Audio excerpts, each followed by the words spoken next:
Hi friends, thank you for sticking around the channel. I know I haven't given you content in such a long time, but all that is changing. I'm going to be teaching classes in person and online. All the information is going to be in the description. And then leading up to the launch of my new in-person classes, I'm going to be giving you some videos like this. Today I want to talk about why I love yoga so much and why you should too. So let's get into it. These are going to be just really off the cuff, and I don't always like off the cuff because I think you run the risk of sounding a little bit like Kanye, aka crazy. But also I think it comes from the heart, and you're going to get a lot more truth than if I sit down and try to outline all of it. I know that's something that I don't like when I'm watching videos, when it's really clear that someone is reading a script. But hey, I'm not knocking it. Do your homework, do you? But anyway, let's talk about, while I have my coffee, don't worry, Camelback is not paying the bills, but they could be. The number one thing I love about yoga is that it doesn't attempt to give you answers to life's problems.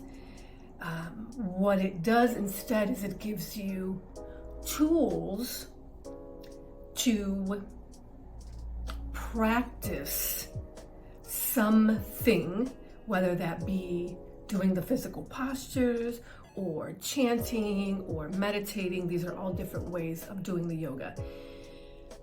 So it gives you tools to do one of these practices, and in turn, that practice is going to clear your mind. And when you clear your mind, you will get whatever answers you need to hear in the way that you need to see and hear and feel them. Because I know we don't all see answers or hear them. Sometimes it's just, your intuition. That's the thing that I love the most about it. I don't think,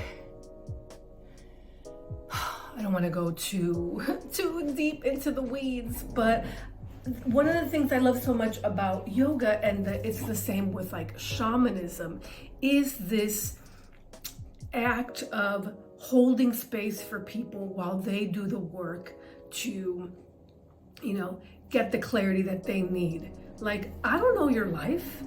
You could come to me and ask me for, directions to a restaurant here in the city. I can help you with that, right? But you can say, oh, I need to leave my husband, or I'm having this issue at my job, X, Y, and Z. And I couldn't possibly know the right answer for you. But I think what's more powerful is that I can hold the space for you to get the answers for yourself. There are people in this world who don't want to do that work. And so they look for answers in places where answers are given. And don't get me wrong, like every now and then one of these major institutions of answers has some wisdom, has some gems, some nuggets of wisdom, and I will gladly take those and incorporate them into my life. But I don't have to follow your doctrine, because there's no way that it's going to line up perfectly with what I need in my life. So that's my number one thing that I love about yoga. And I won't make the videos, I won't make them too long because I'm going to be out here every day for the next couple weeks. When I had what you call the yoga Bible, the Yoga Sutras, I had it for maybe almost a decade until I finally finished reading all the way to the end.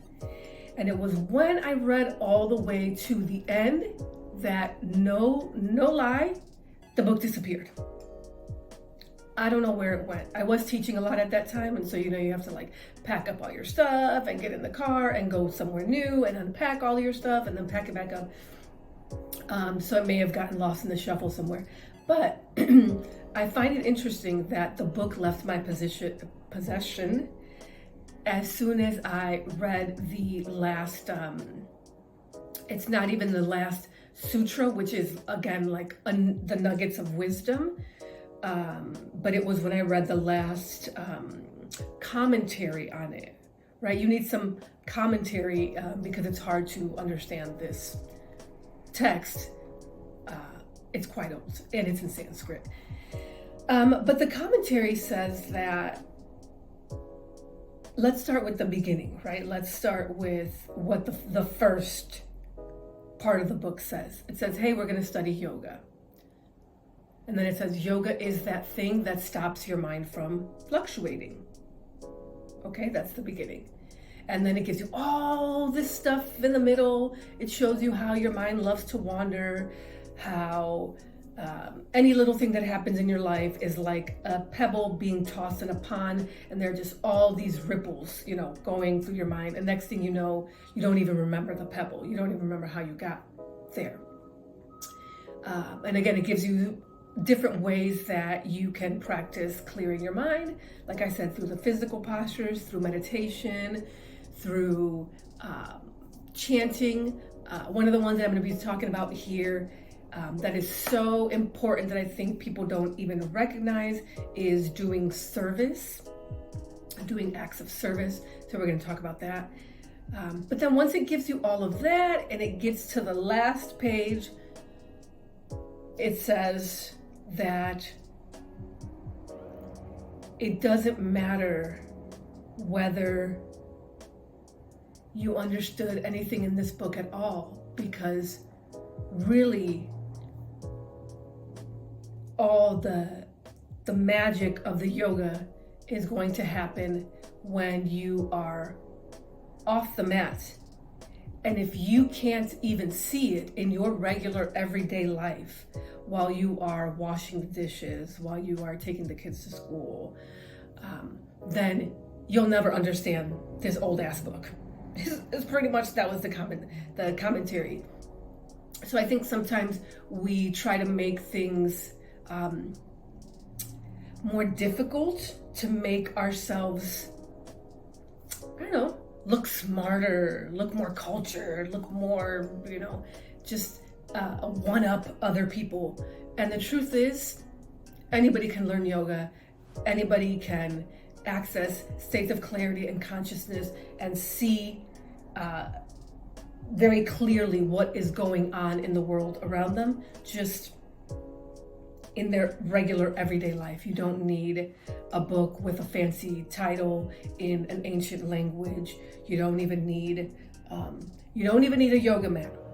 Okay, so no excuses, right? We want everybody to be able to access this. If you have a body, a mind, and breath that you can control, those are going to be our tools that we use here. So everybody can do that. You don't even need stretchy pants. I don't want any excuses here.